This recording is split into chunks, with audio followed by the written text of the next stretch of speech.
part about monopolies is going to be looking at efficiency. Okay, so remember we have two types of efficiency. We have productive efficiency. This one we're looking at how productively efficient is a firm, and we know that because they're operating at the minimum ATC. Efficient, lowest cost, productively, right? Now the other one is the allocative efficient one. This one is the best price for society. This one is looking at price equals MC. And so for this one, we just need to look on the graph, and if the price is the same as the marginal cost, then they are considered allocative efficient. Okay, so let's look at a monopoly, right? So drawing the graph again, we have price and quantity here. We have a demand curve here. We have our marginal revenue, downward sloping. We have our marginal cost here, and then we'll draw an ATC going down here, okay? Now, let's look at the first one, productive efficient. Is the profit max quantity at the minimum ATC? Now, you're probably wondering, would a monopoly change around the quantity to be at the minimum ATC? They could, but again, it's a monopoly. They're trying to make the most amount of profits, which happens right here. Okay, so this is where the monopoly is going to be at. And then they will have a price way over here. Margin revenue equals marginal cost, quantity, price. This is how we find that. Now, where's the minimum ATC? The minimum ATC happens right here where the MC equals the ATC, which happens at this quantity here. Let's call it QPE, the productively efficient quantity. So is your Q star at the minimum ATC? The answer is no, you're not. Okay, we have this distance between the profit max quantity and the productive efficient quantity. So no, they are not productive efficient. Okay, in fact, we have a thing called excess capacity right here. Basically, they should or they could be operating at a lower cost, but they're not because they would rather make more profits. Okay, so they're missing out on being productively efficient by choosing to be at the maximum profit point. All right. The other one would be the allocative efficient, which is looking at your price equal to your MC. Now you are doing MR equals MC, and that happens right here. So this point, that's where your marginal cost is.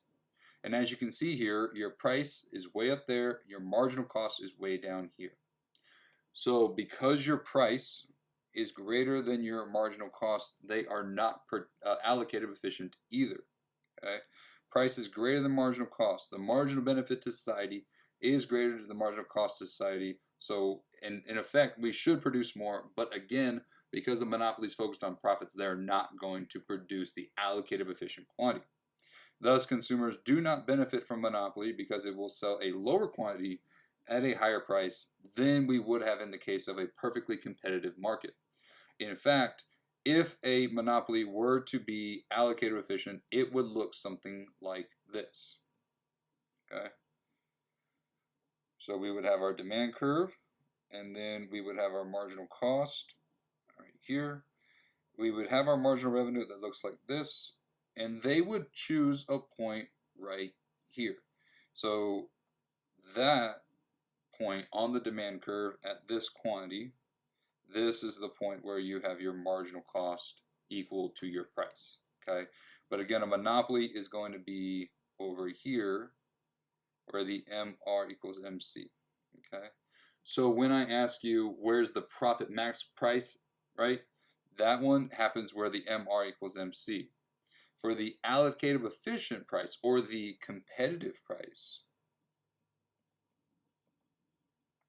the competitive price is going to be allocated efficient. That's where price equals MC. And how you find that, that's where the demand equals the marginal cost. Okay, so that one is your allocated efficient. Think about it as a perfectly competitive market where demand equals supply. Demand equals the short run supply curve right here. So there would be your competitive price. But again, a monopoly is not productive efficient. They will operate at a higher average total cost since they're focused on maximizing profits. and they're not allocative efficient either because they will choose a price that maximizes profits, and that price again is greater than marginal cost. If you're wondering, if we were looking at a long run equilibrium where the price is equal to ATC, because that's your long run where you're earning zero profits, let's draw that.